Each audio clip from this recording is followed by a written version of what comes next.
Assalamualaikum warahmatullahi wabarakatuh.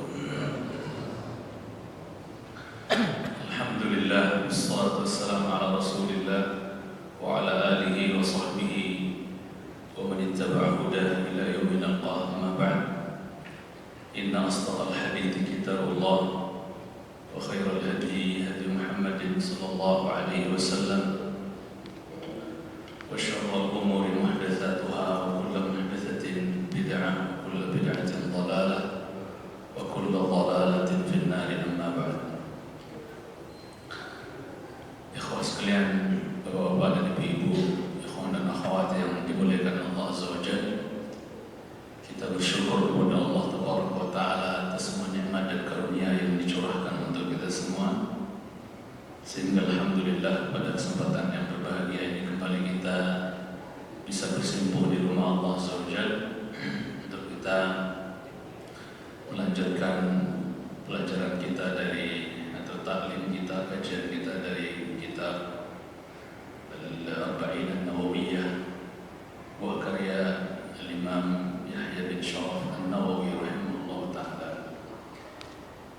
Semoga apa yang kita pelajari Allah jadikan ilmu yang manfaat, yang bisa kita amalkan, menjadi bekal kita menghadap kepada Allah Azza wa Jalla. Kita hadiahkan salawat dan salam untuk Nabi tercinta alaihi salatu wassalam, untuk keluarga, sahabat, tabi'in, atba'ut tabi'in, dan kita mohon kepada Allah Jalla fi'ula agar kita diberikan keteguhan hati dalam meniti sunnah-sunnah beliau yang mulia alaihi salatu wassalam sampai kita semua diwafatkan oleh Allah Azza wa Jalla. Jamaah yang saya cintai dengan Allah Azza wa Jalla, di beberapa pertemuan sebelumnya saya sempat memegang syarah Arba'in Nawawi yang berbahasa Arab. Cuman saya melihat untuk lebih memudahkan kepada jamaah yang mungkin ingin ngaji bawa kitab gitu ya, maka saya lihat-lihat di rak kitab saya, istri saya sempat membeli sebuah kitab syarah ya Arba'in Nawawi oleh Samahatul Walid Ustaz Yazid bin Abdul Qadir Jawaz rahimahullah. Maka saya berniat untuk kita jadikan buku beliau ini karena syarahnya dalam bahasa Indonesia untuk lebih memudahkan siapa tahu jemaah ya ingin ngaji sambil pegang buku gitu kan. Maka saya nggak tahu harganya berapa, cuman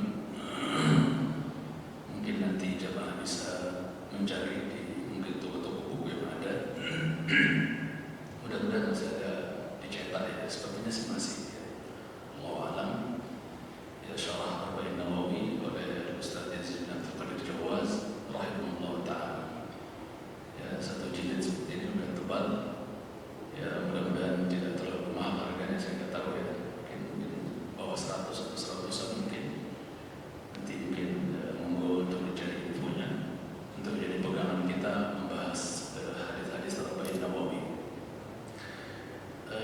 Saya nanti kalau membahas dalam materi ketika kita bahas buku ini, saya akan langsung membaca atau menjelaskan dari syarahnya langsung, penjelasannya langsung, tidak melihat takhrij hadis, ya, makna kata-kata, tidak perlu. Kita langsung membaca di syarah, ya, penjelasan beliau akan hadis-hadis yang ada di dalam Arba'in Nawawi. Di pertemuan sebelumnya jemaah cintai semua ta'ala, kita masih membahas tentang hadis innamal a'malu binniyat. Satu hal yang berkaitan tentang hadis tersebut juga oleh si penulis rahimahullah, dia membawakan penjelasan tentang pengaruh niat terhadap hal-hal yang mubah ya dan kebiasaan. Jadi ada hal-hal yang kita kerjakan dalam kehidupan kita ini ya, di halaman 18 nanti ke depan kalau dia punya bukunya bisa langsung lihat insyaallah. Ada hal-hal yang kita lakukan dalam kehidupan kita jemaah, itu sifatnya apa ya, mubah atau kebiasaan biasa, adat.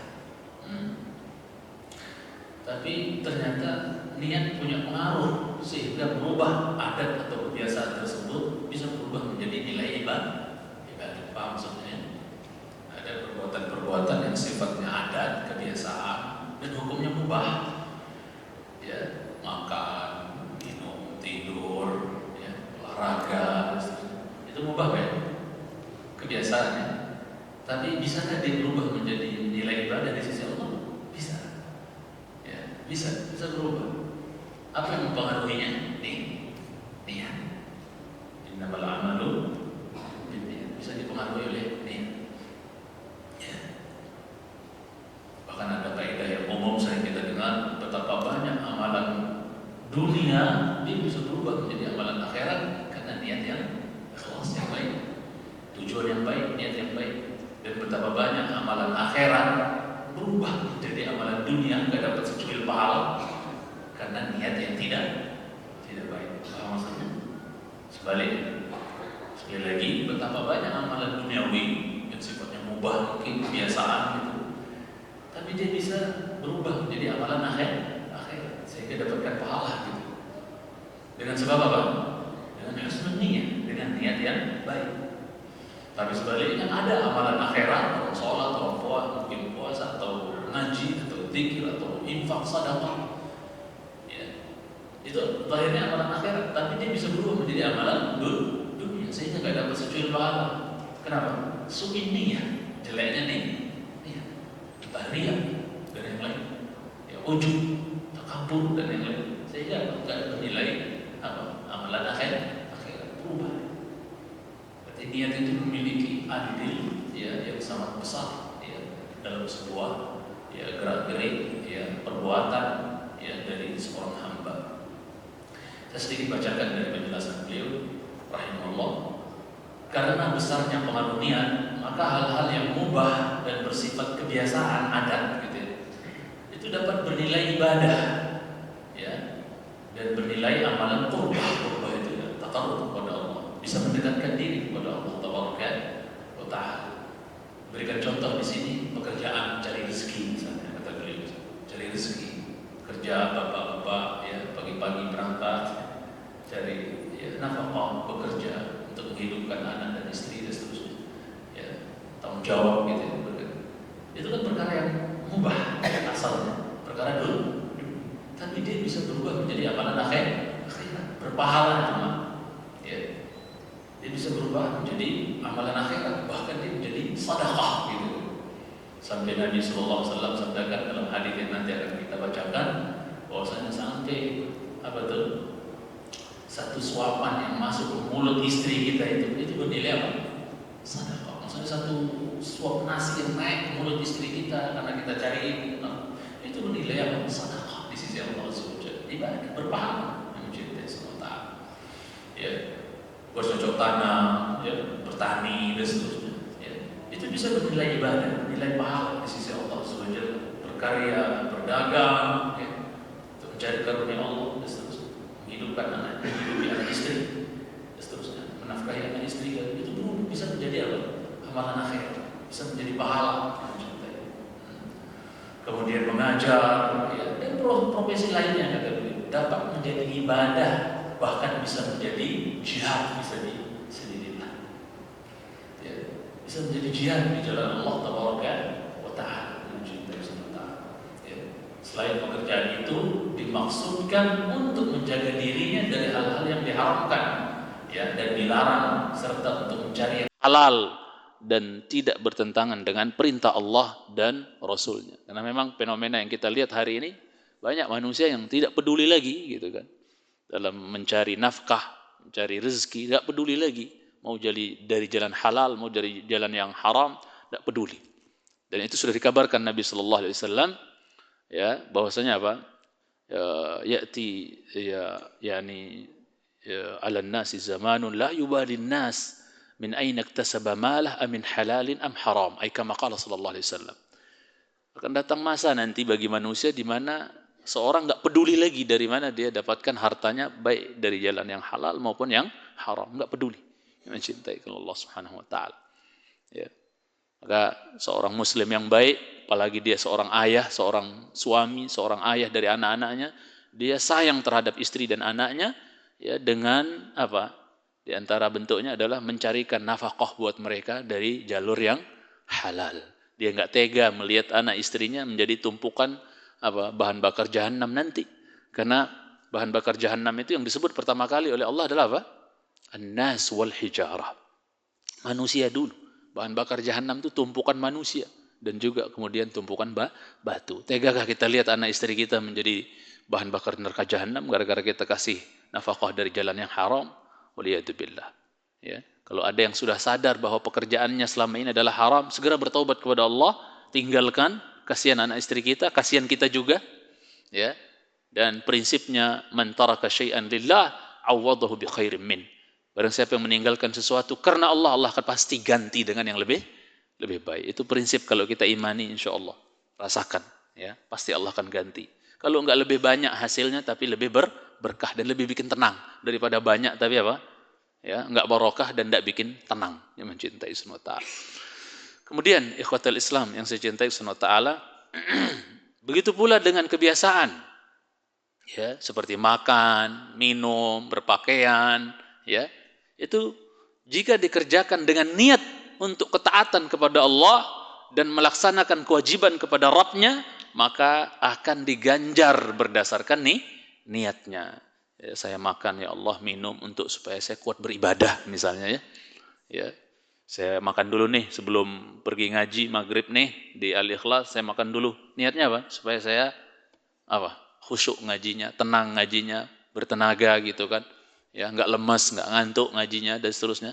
Maka dia bisa makan itu berubah menjadi apa? Menjadi pahala. Mencintai setelah. Menjadi ibadah, nilai ibadah di sisi Allah tabaraka wa taala. Mencintai karena Allah tabaraka. Padahal sifatnya adalah apa? Kebiasaan gitu kan. Nah, kemudian orang yang mencari nafkah misalnya untuk menjaga diri agar tidak meminta-minta kepada orang lain. Fenomena yang banyak kita lihat di negeri kita khususnya, banyak manusia yang sudah nggak punya rasa malu, minta-minta kepada manusia. Padahal dia masih bisa bekerja, masih bisa berusaha, cari pekerjaan, dan seterusnya. Masih muda bahkan kadang-kadang, tapi minta-minta kepada manusia. Minta belas kasihan kepada manusia, menghinakan diri. Makanya dalam Islam, meminta-minta itu sebenarnya hukumnya nggak boleh, yang mencintai Subhanahu wa taala. Ya, minta-minta, apalagi meminta-mintanya dalam rangka memperkaya diri. Orang yang meminta-minta dalam rangka takatsuran, memperbanyak harta, bukan karena benar-benar butuh untuk mengganjal perut hari itu karena memang nggak ada. Kalau itu lain judul, dibolehkan. Tapi ada orang yang minta-minta memang kerjaan, tiap hari minta-minta untuk memperkaya diri, memperbanyak harta dan seterusnya. Padahal dia bisa kerja yang lain yang jelas halal dan seterusnya. Walaupun mungkin cuci piring kayak atau apa kayak, yang penting ya terhormat, maksud dalam artian jalan yang halal, tidak menghinakan diri. Tapi udah jadi kebiasaan namanya minta-minta itu. Hanya saja kata Rasul, dia mengambil barang neraka jahanam. Dalam rangka takatsur, dalam rangka memperbanyak harta.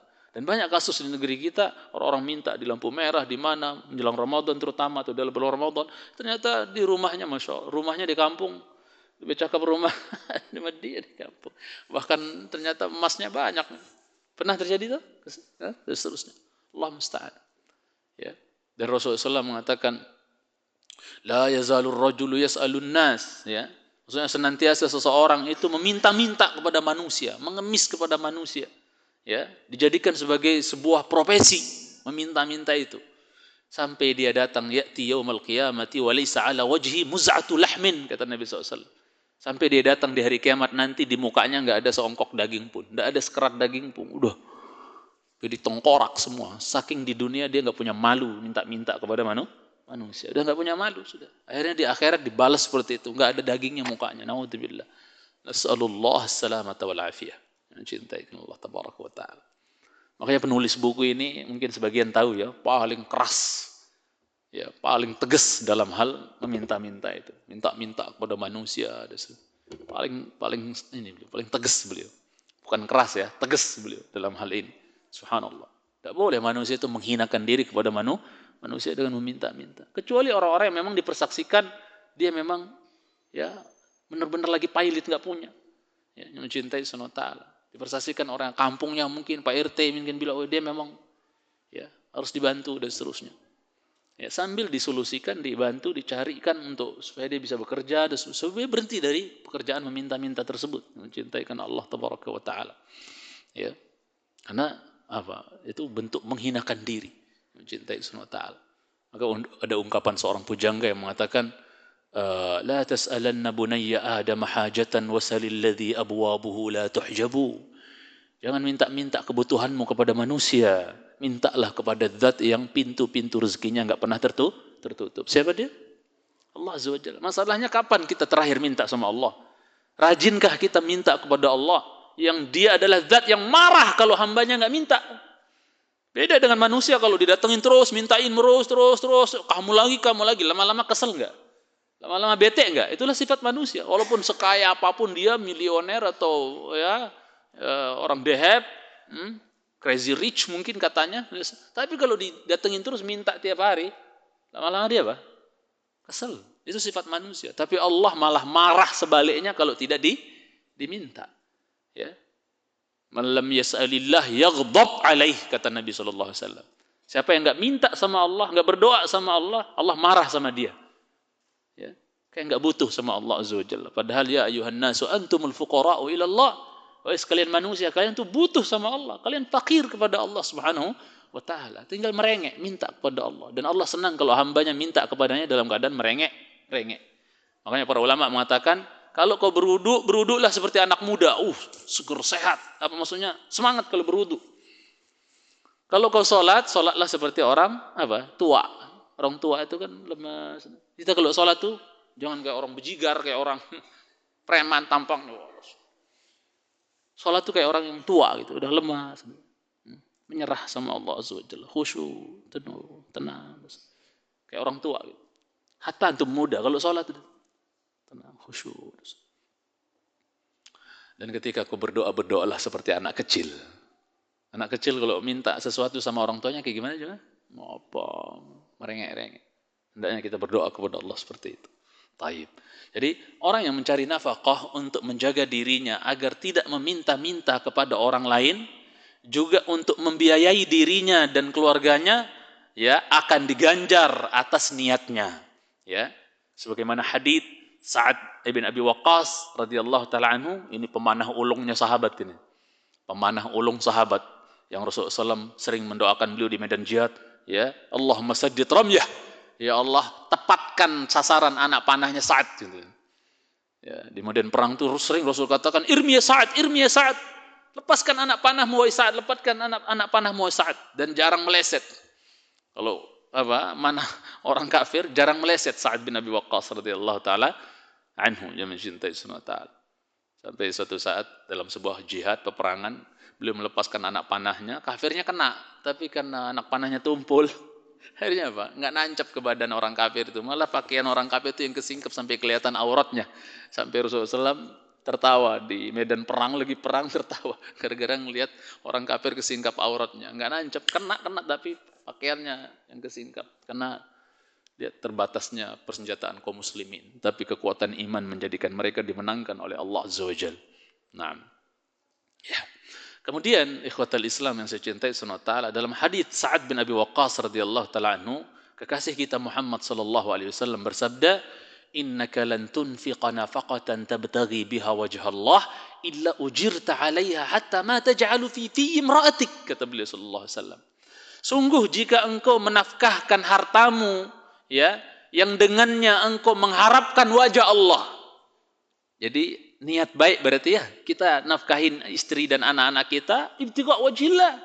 Ini tolong dipasang jemaahnya. Ketika kita cari rezeki, nafkah, cari duit, harta buat anak istri kita nafkahkan buat mereka, ibtigha wajhillah. Niatnya apa? Ibtigha wajhillah. Bukan karena takut diomel mertua. Ya, mesti makan enggak anak saya, ada seru. Enggak, tapi apa? Ibtigha wajhillah niatnya.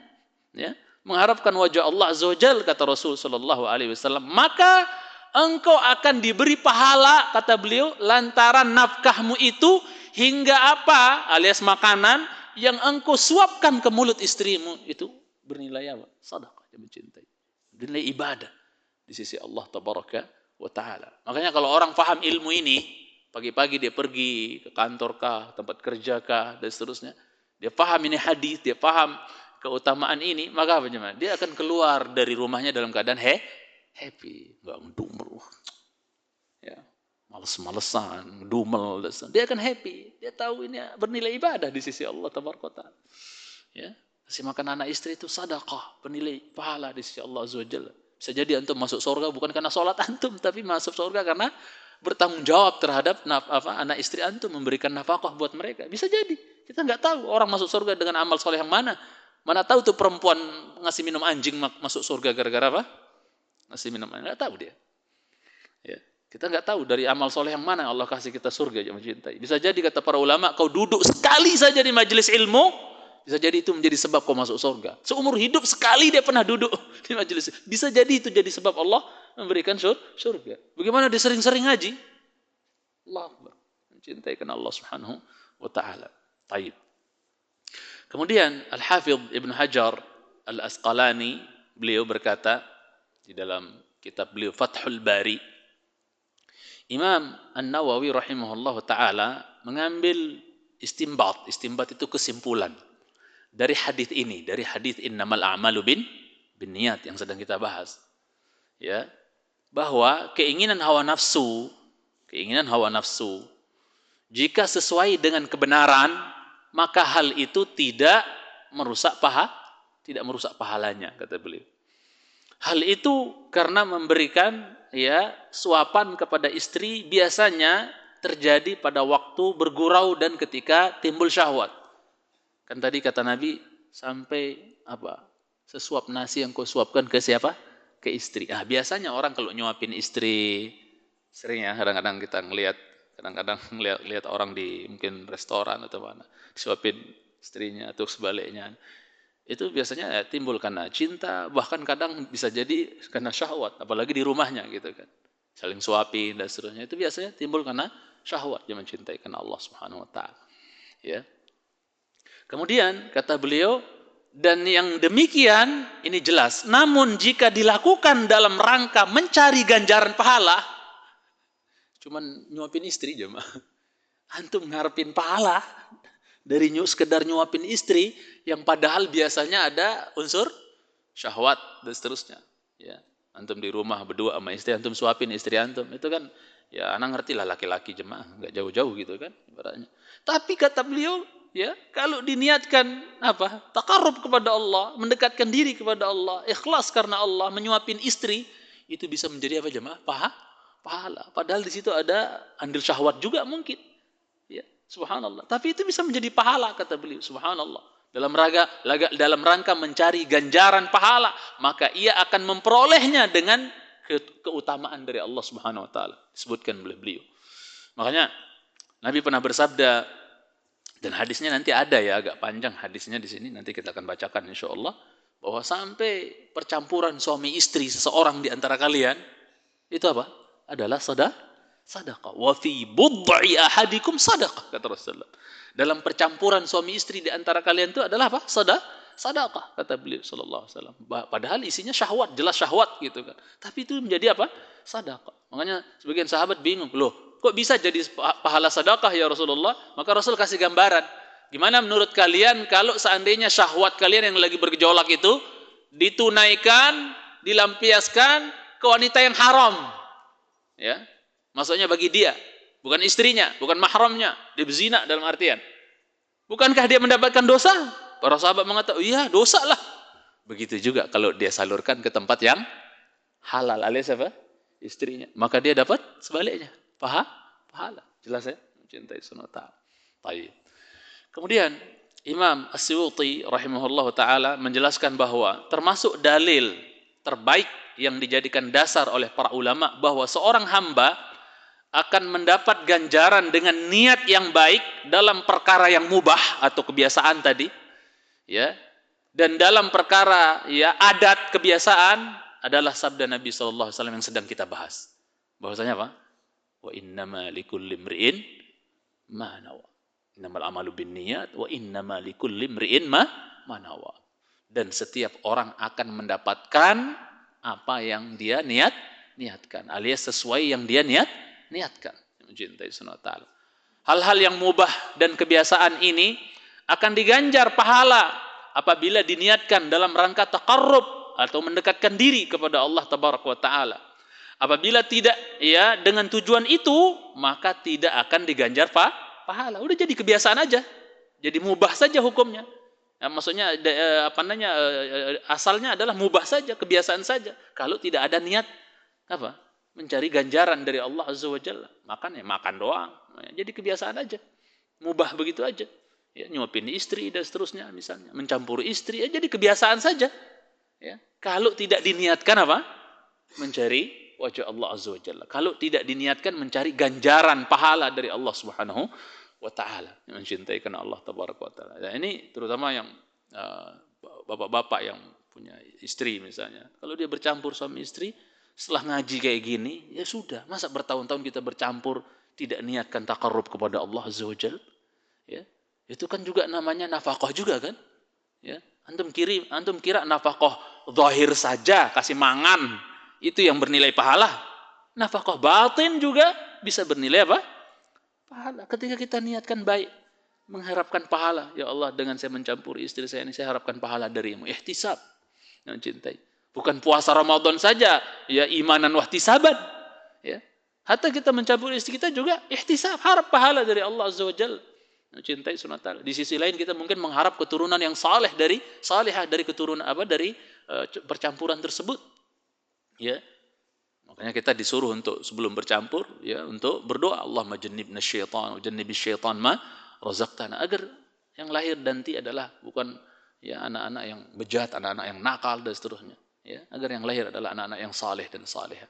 Ya, supaya enggak ikut serta, karena kalau orang enggak berdoa, enggak ngingat Allah, ya, enggak berdoa ketika dia mencampuri istrinya, setan ikut campur jamaah. Antum rela enggak setan gumul sama istri antum juga gara-gara antum enggak ingat Allah ketika bercampur, ya. Ya, enggak berdoa dan seterusnya. Akhirnya itu yang kadang menjadikan kalau jadi itu anak kadang-kadang angel diatur, ya, suruh sholat susah dan seterusnya. Karena setiap bercampur dia enggak pernah baca doa, enggak ingat Allah. Dan dia tidak niatkan taqarrub kepada Allah Azza wa Jalla, yang mencintai Subhanahu wa taala. Ini kayaknya simpel, sepele, tapi ya, enggak main-main dia mencintai Subhanahu wa taala. Dan berusaha kita untuk mengamalkannya, mempraktekkannya, yang mencintai Allah tabaraka wa taala. Baik. Kemudian dalam sebuah hadis ya disebutkan, hadisnya agak panjang saya bacakan. An Abi Dzar radhiyallahu taala anhu anna nasan min ashabi Rasulillah sallallahu alaihi wasallam qalu lin nabi sallallahu alaihi wasallam ya Rasulullah dhahaba ahlud duthuri bil ujuri yusalluna kama nusalli wa yasumuna kama nasum wa yatasaddaquna bi fuduli amwalihim qala awalaysa qad ja'ala Allahu lakum ma tasaddaqun inna bi kulli tasbihatin sadaqah wa kulli takbiratin sadaqah wa kulli tahmidatin sadaqah wa kulli tahlilatin sadaqah wa amrun bil ma'ruf صدقة ونهي عن منكر صدقة وفي بضع أحدكم صدقة قالوا يا رسول الله أيأتي أحدنا شهوته ويكون له فيها أجر قال أرأيتم لو وضعها في حرام أكان عليه فيها وزر فكذلك إذا وضعها في الحلال كان له أجرا kata beliau sallallahu alaihi wasallam. Dari sahabat Abu Dzar Al-Ghifari radhiyallahu taala anhu bahwasanya beberapa orang dari sahabat Rasul alaihi salatu wasallam berkata kepada Nabi kita. Apa kata mereka? Wahai Rasulullah, orang-orang kaya pergi dengan banyak pahala. Orang-orang kaya memboyong pahala yang banyak. Gimana bentuknya? Mereka sholat sebagaimana kami sholat. Orang kaya sholat. Sholat. Kami juga yang miskin-miskin, sholat juga. Gitu kan. Kemudian mereka berpuasa sebagaimana kami juga puasa. Kami miskin puasa, orang kaya pas puasa juga ya Rasulullah. Lihat kecemburuan yang baik di sini ya. Hasad yang baik. Ya, ghibtah istilahnya ya. Ya. Hasad yang berpahala namanya ghibtah. Ya. Mereka juga pengen seperti mereka gitu kan. Cuman kondisi. Ya. Mereka sholat sebagaimana kami sholat, mereka puasa sebagaimana kami puasa. Ya. Kemudian apa? Dikatakan ya, dan mereka bersedekah dengan kelebihan harta mereka. Lah kita enggak punya harta, mangan aja susah ibaratnya. Ya, mencintai Subhanahu wa taala. Dan wallah hari-hari ini kadang-kadang saya banyak ternyuh mencintai. Orang-orang yang saya kenal dari dulu, saya kenal tiba-tiba WA Ustaz, untuk makan anak istri saya aja Ustaz, tolong bantu saya insyaallah. Ternyata sulit, banyak sulit Mas. Zaman ini banyak zaman sulit ya. Ya enggak tahu ya. Ada yang datang Ustaz, dikiranya saya orang kaya kali ya. Makanya saya sampai bilang apa namanya? Kalau seperti ini kayaknya memang kita harus kaya gitu, bisa banyak bantu orang gitu kan. Ya, Allahu Akbar. Ya. Ternyuh kita kadang-kadang subhanallah. Sesulit itukah zaman ini gitu kan, yang mencintai karena Allah Subhanahu wa taala. Ya, buru-buru untuk sedekah, ya. Untuk makan anak istri saya aja Ustaz katanya. Sampai ada yang ngomong, ya, Anda masih simpan SMA, WA-nya, subhanallah. Dan tidak satu dua yang mencintai Subhanahu wa taala. Ya. Kemudian yang mencintai Subhanahu wa taala, mereka bersedekah dengan kelebihan harta mereka, ya Rasulullah. Dalam artian kami enggak bisa kayak mereka. Ya. Jadi mereka punya kelebihan. Sholat mah kita sholat, kayak mereka juga sholat. Puasa, mereka juga puasa. Tapi kita nggak bisa sedekah kayak mereka sedekah ya Rasulullah. Cemburu dalam hal pahala mereka itu, subhanallah. Ya.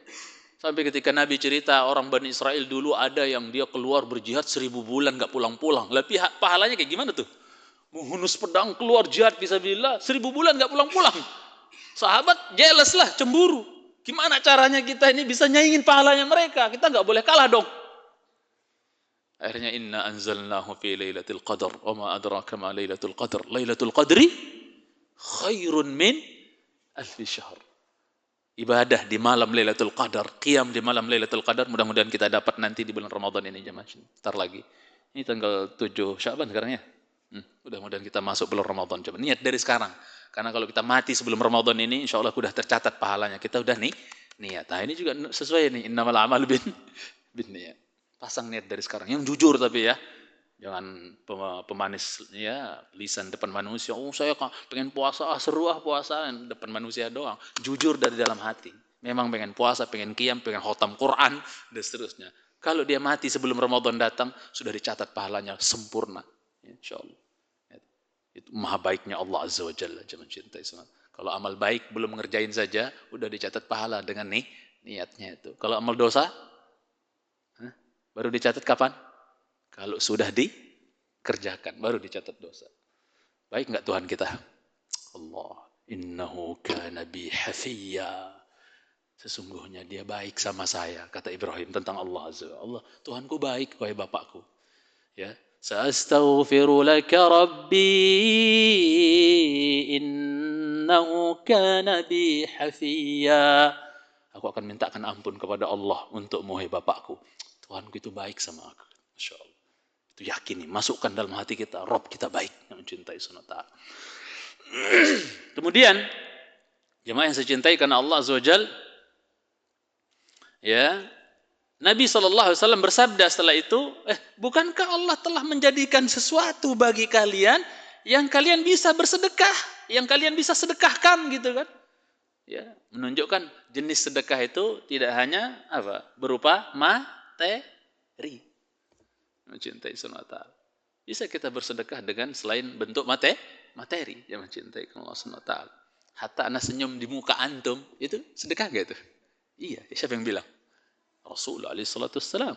Tabassumuka fi wajhi akhika sadaqah. Senyummu di muka saudaramu, bukan iya, di mukanya. Ya, di mukanya. Ya, enggak terpaksa jadi betul-betul apa? Ya. Senyummu di depan saudaramu itu apa? Sedekah kata Rasulullah. Senyum. Ya. Sampai kelihatan gigi enggak apa-apa. Gigi bukan aurat. Mencintai SWT. Jangan pelit senyum. Nabi aja sampai di medan perang tadi ketawa senyum sallallahu alaihi wasallam. Dan Nabi kita lebih banyak senyum dibandingkan tertawa, kata Ibunda Aisyah radhiyallahu taala anha. Nah, jadi sungguhnya kata beliau sallallahu alaihi wasallam, bukankah Rasul Allah Subhanahu wa taala telah menjadikan bagi kalian sesuatu yang kalian bisa sedekahkan gitu kan? Sesungguhnya bagi kalian setiap tasbih ucapan subhanallah, ya. Setiap kali subhanallah itu adalah sedekah, kata beliau sallallahu alaihi wasallam.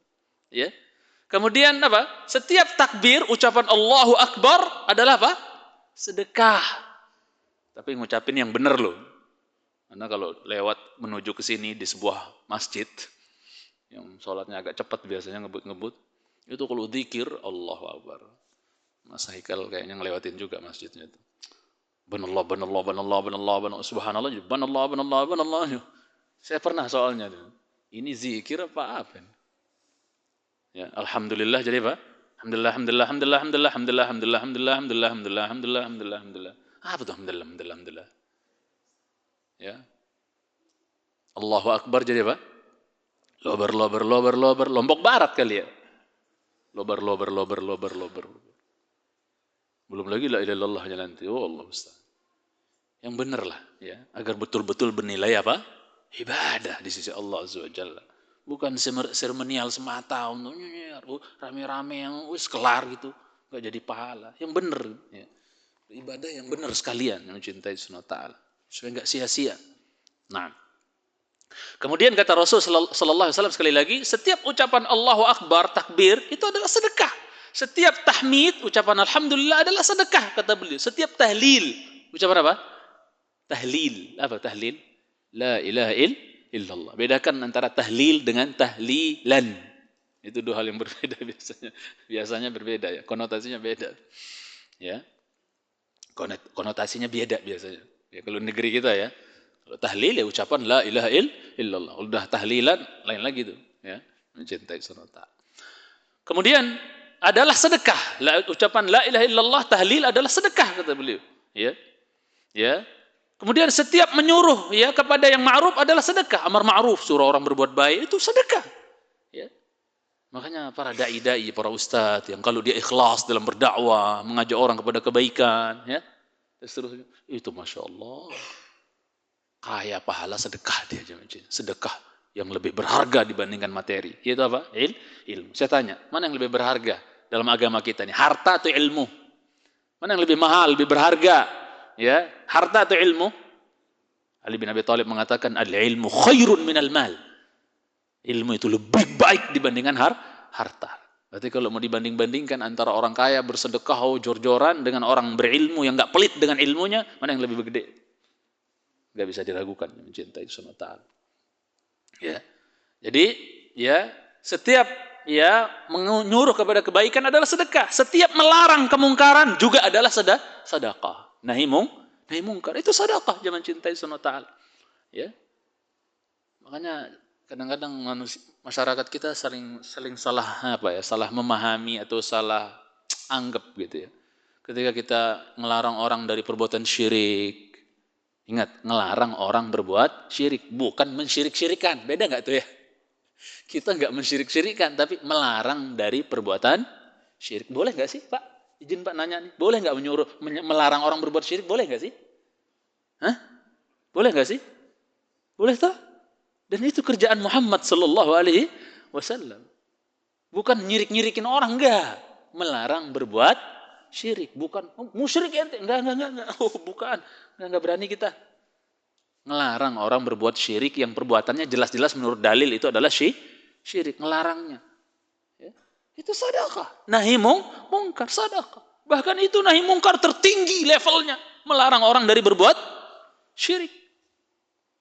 Allah cemburu kalau disyirikan, disekutukan dengan yang lain, dengan makhluk. Ya. Mencintai Subhanahu wa taala. Ada orang melakukan amalan yang tidak sesuai dengan sunnah. Kita larang dia. Kita nasihatin dia. Boleh nggak sih itu? Boleh. Wa iyyakum wa muhdatsatil umur, kata Rasul. Awas, hati-hati kalian dari perkara baru dalam agama. Nabi kita nyontoh ini. Masa kita juga nggak boleh gitu kan? Itu nahi mungkar, itu mencegah dari perbuatan kemungkaran, keburukan yang mencintai. Itu sedekah. Ya, itu sedekah, itu ibadah, itu sedekah yang mencintai Subhanahu wa taala. Ya. Khotul Islam mencintai karena Allah Subhanahu wa taala. Jadi amar ma'ruf nahi mungkar itu adalah sedekah, kata Nabi sallallahu alaihi wasallam, ya. Dan menggauli atau bersetubuh dengan istri adalah sedekah, kata beliau. Salah seorang di antara kalian mencampuri istri itu sedekah, kata Nabi sallallahu alaihi wasallam. Para sahabat bertanya, "Wahai Rasulullah, apakah salah seorang di antara kami melampiaskan syahwatnya maka ia mendapatkan pahala?" Beliau bersabda, "Bagaimana pendapat kalian jika ia melampiaskan syahwatnya pada yang haram alias bukan istrinya? Bukankah dia berdosa? Maka begitupun jika ia melampiaskannya pada yang halal alias istrinya, maka ia mendapatkan pahala." Kembalinya kepada apa tadi yang sedang kita bahas? Innamal a'malu bin niyat wa innamal likulli imri'in ma nawa. Silakan adzan.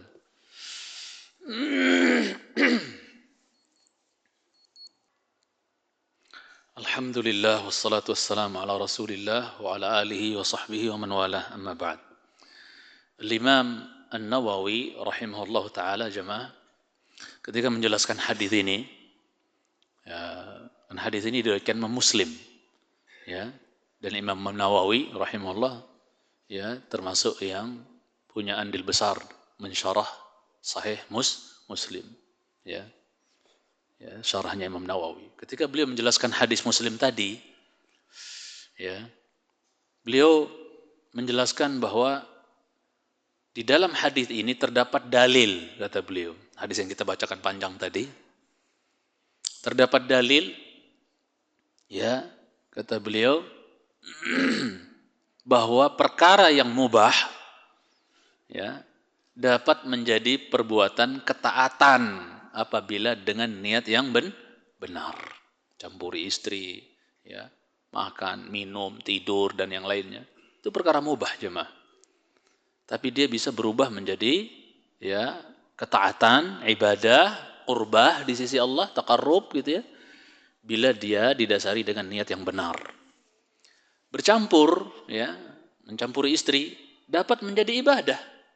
Contohnya di sini, apabila kata beliau diniatkan untuk memenuhi hak istri, karena wajib kita menafkahi istri, nafkah batin, ya, mencintai karena Allah Subhanahu wa taala. Jangan dilalaikan ini.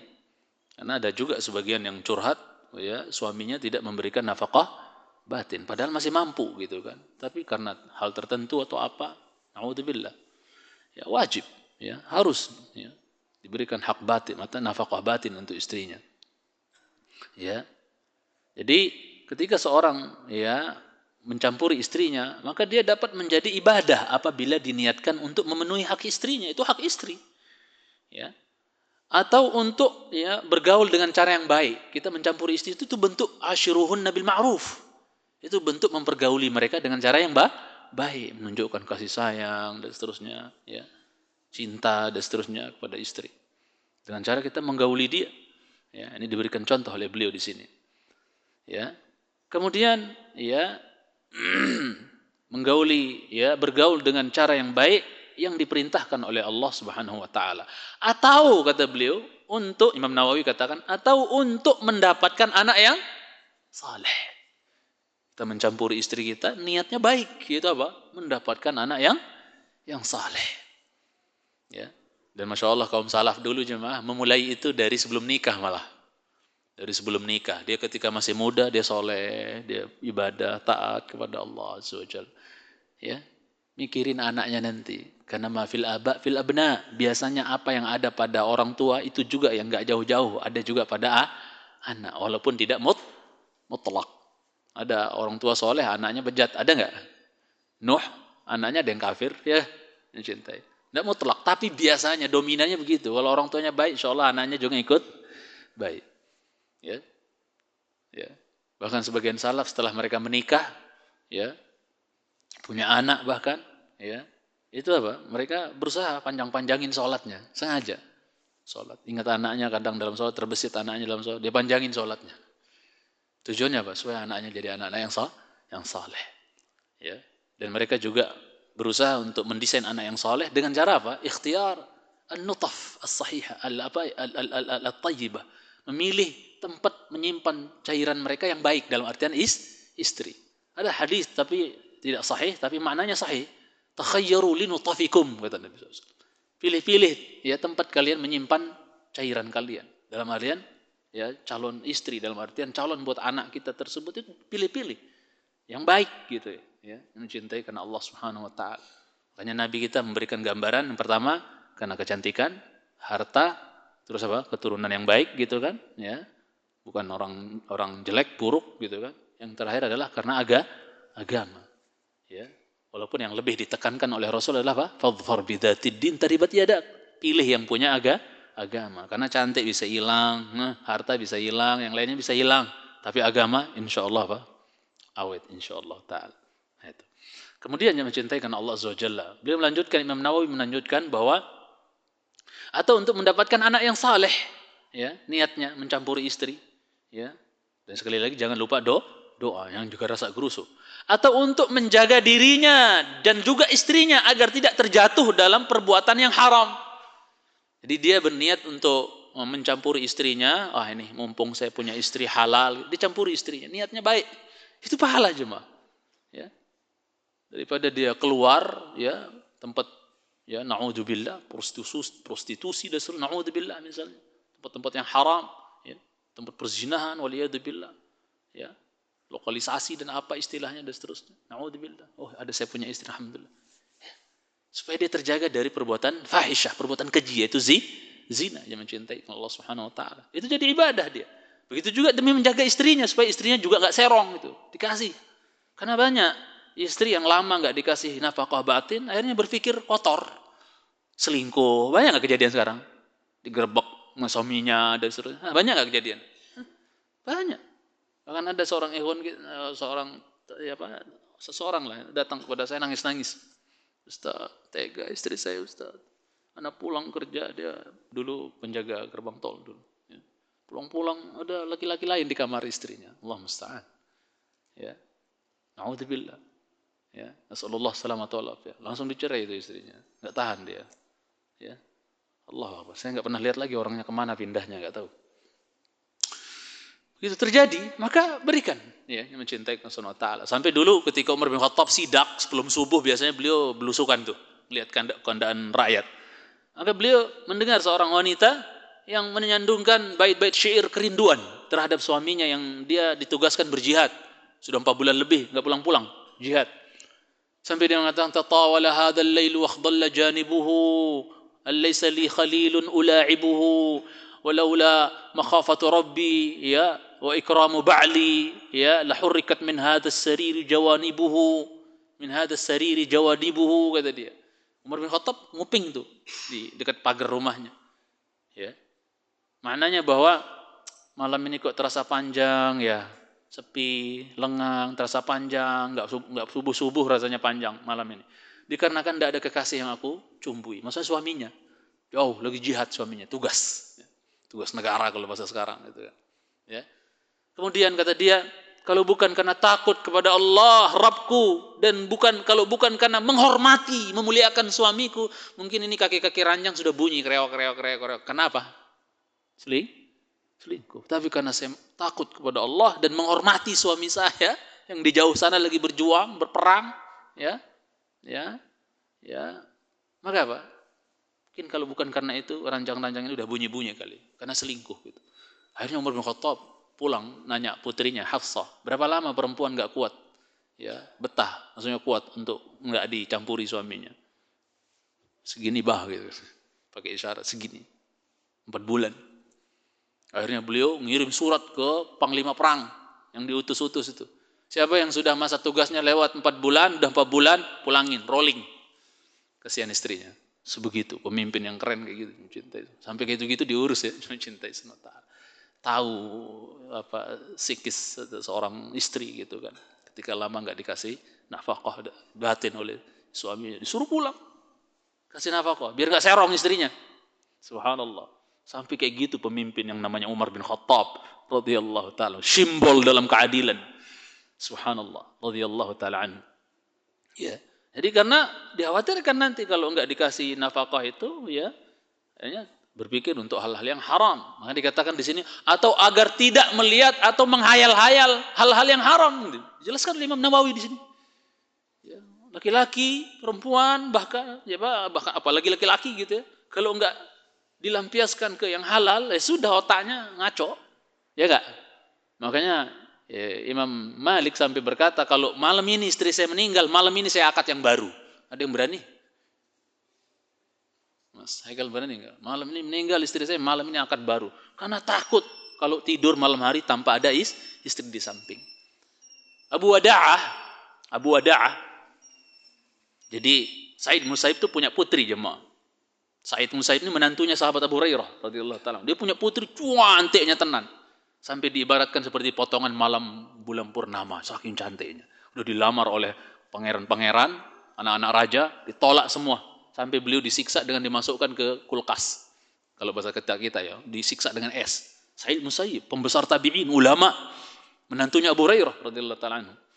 Ya, tolak. Begitu tahu muridnya enggak ngaji-ngaji berapa kajian kok enggak ora ketok gitu, enggak kelihatan. Maka apa? Dikasih tahu, oh istrinya meninggal wahai imam. Dia lagi berkabung, makanya enggak ngaji. Subhanallah, putrinya yang sudah dilamar oleh pangeran-pangeran ditolak semua, dimentalin semua ibaratnya, ya. Karena dia tidak berpikir ya fulus ya atau harta buat anaknya. Wah, ini pangeran nih yang kaya anak saya. Enggak bukan itu yang dipikir. Dia enggak pikir dunia untuk anaknya, dia pikir siapa yang siap menuntun anak saya ke surga. Harus ada nih bapak-bapak nih mikir kayak gitu. Anak putri saya akan carikan mantu, anak suami yang bisa menuntun dia ke surga. Saya agak terenyuh ketika mendengar seorang bapak ya ketika menikahkan putrinya, dia bilang pesan kepada ya calon mantunya, si mantunya, dan mengatakan begitu. Ya, kalau kamu nggak mampu menuntun putri saya ke surganya Allah, pulangkan saja biar saya yang tuntun, kata. Allahu Akbar. Subhanallah. Tak main-main jemaah juntis sebentar. Ya, pilihkan suami yang baik buat putri kita. Ya. Maka apa jemaah cintai karena Allah tabaraka wa taala. Saya lagi cerita apa tadi? Sa'id Musayyib. Maka apa? Dia tahu muridnya lagi berkabung, nggak ngaji-ngaji gara-gara nggak punya istri, lagi berkabung, dibawa putrinya yang cantik itu, dibawa di belakang, ikut abah. Sa'id Musayyib ini 40 tahun nih, bapak-bapak, ibu-ibu, itu nggak pernah kemana-mana, ngelancong kemana-mana, nggak pernah. 40 tahun antara rumah pintu masjid, rumah pintu masjid, rumah pintu masjid, 40 tahun. Ketika ada ketuk pintunya Abu Wada'ah di kontrakannya, man siapa? Sa'id. Oh saya Sa'id. Sa'id siapa? Taunya Sa'id Musayyib guru saya cuma antara pintu masjid, pintu rumah, gitu kan? Nggak mungkin dia kesini ke kontrakan saya. Ini Sa'id siapa? Sa'id bin Musayyib. Serius guru saya Sa'id Musayyib. Dibuka pintu, betul gurunya. Subhanallah. Care-nya seorang guru terhadap muridnya, gitu kan? Maka apa yang mencintai Subhanahu wa taala? Ya, dia lihat di belakang gurunya ada potongan bulan purnama. Siapanya? Putri. Didorong putrinya sampai tersungkur saking malunya putrinya itu, masya Allah. Sungkur. Didorong. Aku nikahkan kau dengan putriku. Aku nggak suka ada laki-laki tidur di malam hari di sampingnya nggak ada istrinya. Allahu Akbar. Sebegitu safety-nya orang salaf. Jangankan setelah Islam jemaah, di zaman jahiliyah saja, mereka kalau anak putri mereka dicerai atau suaminya mati, ya, itu galau bapak-bapaknya, itu uprak nawarin putrinya.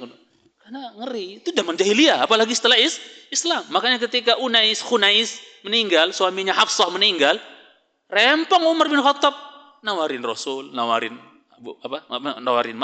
Abu Bakar, nawarin siapa? Utsman. Abu Bakar diam doang karena pernah dengar Rasulullah SAW sebut nama Hafsah gitu kan. Rasul minat berarti diam aja di. Utsman, nanti kita lihat ya, saya mikir dulu katanya. Enggak jawab-jawab. Tunggu-tunggu Utsman di mana jawabannya nih? Dicari sama Umar lagi sholat di masjid. Utsman tahu di sampingnya ada Umar, dipanjangin sholatnya biar takut ditanya gitu. Akhirnya nggak pergi-pergi orangnya, selesai sholat, mana nikahin nggak putriku Hafsah gitu kan. Subhanallah. Ya, aku nggak siap katanya.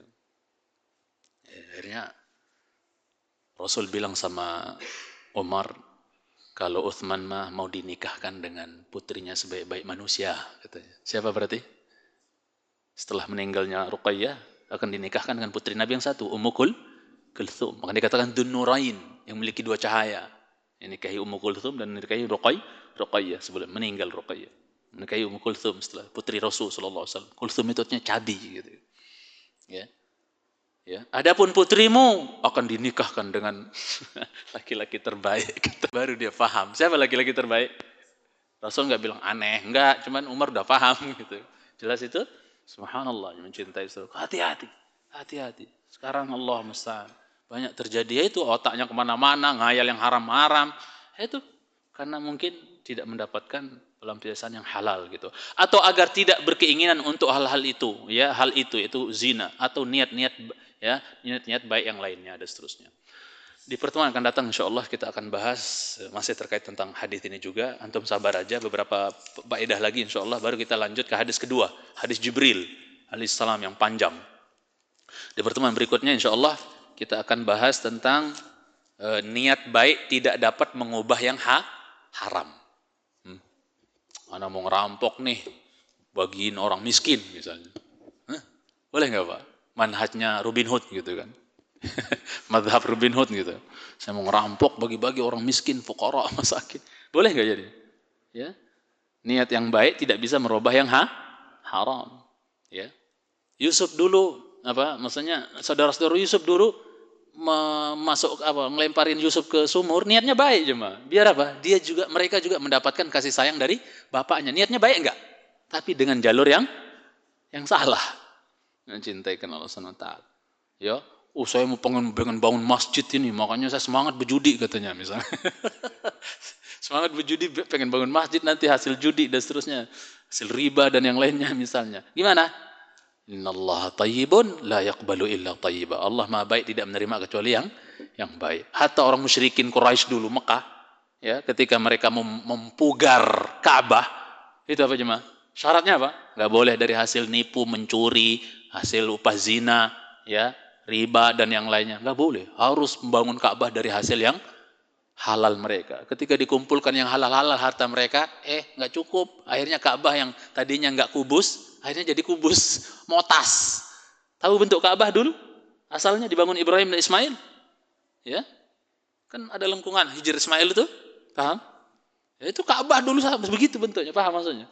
Mencintai SWT. Setengah melengkung, setengah kubus gitu ya, dulu. Lengkap. Begitu mereka kumpulin duit-duit halal mereka, enggak cukup. Akhirnya apa? Motas. Kasih tanda doang tuh. Untuk hijrnya itu. Paham? Cintai SWT. Lihat, musyrikin, kafir, nyembah berhala. Tapi kalau untuk bangun rumah Allah, enggak mau yang haram-haram. Sebagian manusia sekarang, yang penting niatnya baik kan bangun rumah Allah. Pakai hasil riba, hasil apa. Naudzubillah, enggak boleh jemaah. Allah itu Maha baik, tidak menerima kecuali yang baik. Sallallahu alaihi Muhammad wa alihi wasallam. Mohon maaf, ana mau jemput bapak saya segera karena kebetulan datang dari kampung. Kita tutup sampai di sini. Ya subhanakallahumma hamdika asyhadu an la ilaha illa anta astaghfiruka wa atubu ilaik. Assalamualaikum warahmatullahi wabarakatuh.